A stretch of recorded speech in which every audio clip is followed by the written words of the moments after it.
Welcome back to consecutive day 1184 of a diary of a runpreneur. And today's episode, I'm going to talk to you about the area we're staying in on our holiday in northern Cyprus and what it's like to run in Cyprus. So remember to give this a subscribe, share, like and comment. As the more people we get in front of, the more money we raise on my fundraising mission to save the lives of children by attempting the ultimate ultramarathon. All the information about the challenge, how you can get involved, is in the link in the comments below. Thank you as always, and let's get started.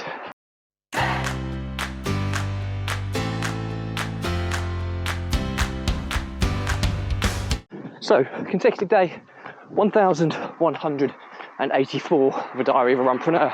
And topic today is the area that we're staying in northern Cyprus on our family vacation and what it's like to run in northern Cyprus. So first and foremost, we're staying just outside a town called Agios Sergios. I'm just running through it now. We're staying in a fairly well-known hotel resort called Salamis Bay Conti Hotel and Resort. It's a 5-star, although check my review of the hotel a few days ago, I'd say it's probably more like 4 to 4.5 stars in my experience. But anyway, it's been lovely. But today I want to talk to you about the surrounding area. So this is a very much an unspoilt area at the moment of northern Cyprus. I think when people talk about Cyprus, certainly coming from the UK, they refer to the real touristy places like Paphos and Ayia Napa, which are very much traditional touristy hotspots for UK tourists. As soon as you come across the border into northern Cyprus or the Turkish side of Cyprus, it's almost like this area is playing catch up.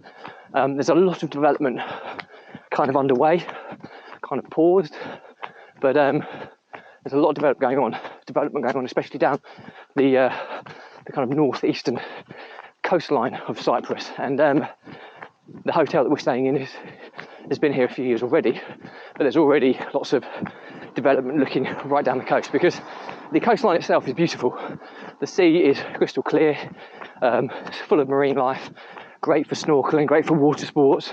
The beaches are sandy and clean, really, really nice. So it's only a matter of time before it turns into a tourist hotspot, which is a shame in many respects because I always find when you get to areas that are too touristy, they lose their identity, they lose their culture a little bit. But at the same time, if tourism is what drives the economy, then there's no choice really. So it's not the most picturesque place to kind of spend time in outside of the resort at the moment. There's a lot of development. It's like a construction site. But it is unspoilt, and there are kind of quirky niceties about it. The people, once you kind of be friendly to them, you kind of get a warmth and friendliness back, which is nice. A lot of stray dogs, but fortunately it's so hot they're too tired to attack you. But yeah, on to the next topic, which is running. What's it like to run out here? Well, I have to say it is definitely up there with the hardest couple of weeks of running that I've partaken in over the course of the challenge, purely because of the extreme temperature. The temperatures that we've been here have always been high 30s. The problem is when you come out and run away from the coastline, because there aren't many routes to run along the coastline, you're in the concrete jungle and the feels like temperature goes up to high 40 degrees centigrade, which is just, put it in perspective, you're wiping your brow and you're already sweating at the side you've just wiped before you finish wiping your brow, if that makes sense.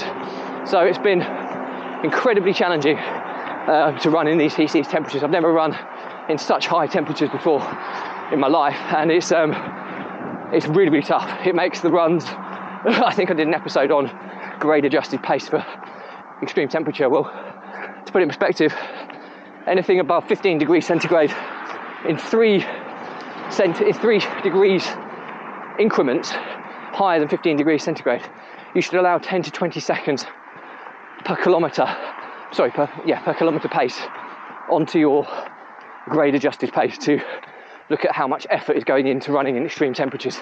So that puts it into perspective. So it's also the terrain is fairly unforgiving. Lots of cobbled dirt tracks, which if you're a barefoot style runner like me are the worst. You can feel lots of protrusion to the soles of your feet, especially when I'm still recovering from plantar fasciitis in my left foot. It's been challenging to say the least. I've also developed a kind of a minor calf tear on my left calf that I'm having to manage as well. So running has been really tough. They're not great running tracks. They don't cater for runners very well. I haven't seen a single runner in 2 weeks of running out here. Never experienced that. 2 weeks about running and not seeing a single runner. It's just unheard of. I have seen one lady or a lady and a friend doing some walking. So that's the most I've seen. It just goes to show what temperatures we're dealing with here. I think there will definitely be, your runners will be out here, but they'll either be running after dark or they'll be running on treadmills in air-conditioned gyms. Because to be quite frank, it can be dangerous running in these conditions. So yeah, if you're out running in these conditions, you need to be prepared for hydration, fueling correctly, because otherwise you'll hit the wall in as little as 4 miles, which is unheard of when you're used to running in the UK. So yeah, that's pretty much it for me today. I think the moral to the story, or the learnings from my diary today, are that sometimes it's nice to run in places that are unspoilt. Now yes, you face the issues with you perhaps not seeing the nice views or scenery because an area is maybe going through a phase of construction. The running tracks might be horrible to run on, but you know what? You feel the real culture of an area. When you go to rural places that haven't been spoilt by tourism, you feel a real connection with the culture of a place. Whether that's a good thing or a bad thing is to be decided depending on the area, but I don't think you get that connection in touristy resorts. So anyway, hope that helps. Questions or comments, drop me a line. I'll respond to everyone.